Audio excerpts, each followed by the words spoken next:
4, 3, 2, 1. Cue music. This is Movies First with Alex First. Severe overacting, particularly by Nicolas Cage, does nothing to aid an intensely stupid, stretched mystery horror, which deserves to disappear without trace.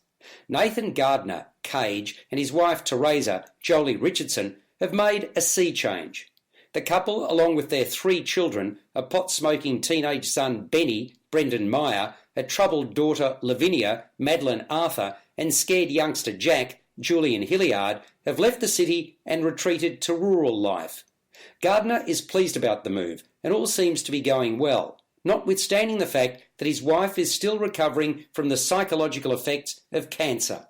Then, out of the blue, a meteorite which glows purple crashes into their front yard, throwing everything out of kilter. Mutant forms of technicolor flora start sprouting. Animals begin displaying bizarre deformities, and the gardeners soon come to realise they too are susceptible to the extraterrestrial pathogen. They must find a way to escape the contagious cloud that's consumed their farm. With the help of a friendly hydrologist ward, Elliot Knight, to whom their daughter has taken a shine, and an eccentric neighbour, Ezra, Tommy Chong, the family attempts to battle a nebulous entity. You're listening to Movies First. For more, like us on Facebook and follow us on Twitter. Colour Out of Space is based upon a novella by H.P. Lovecraft titled The Colour Out of Space. I find nothing of artistic merit to commend in the film.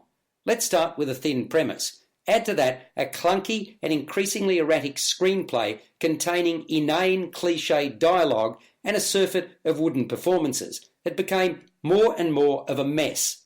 I'm appalled as to just how low Cage has sunk. Here he plays a character with a schizophrenic personality, and Richardson is only marginally better. I'd like to think a lot of that has to do with the material they had, or to be accurate, didn't have, to work with.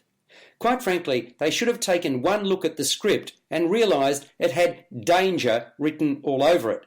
I'm staggered that anyone associated with this dross could sincerely believe that with the very best of intentions it could possibly sustain an all but 2-hour running time. The co-writer, along with Scarlett Amaris, and director of the piece Richard Stanley, says bringing colour out of space to the screen, quote, represents the culmination of more than 20 years of preparation, end of quote. He needn't have bothered. I'm sure there were many better and more fulfilling ways he could have spent his time. Often I felt like running from the cinema in despair. It scores a 1 out of 10. You've been listening to Movies First with Alex First. Available at Apple Podcasts, Google Podcasts, Spotify, iHeartRadio, or your favourite podcast player. You can also stream on demand at Bytes.com. This has been another quality podcast production from Bytes.com.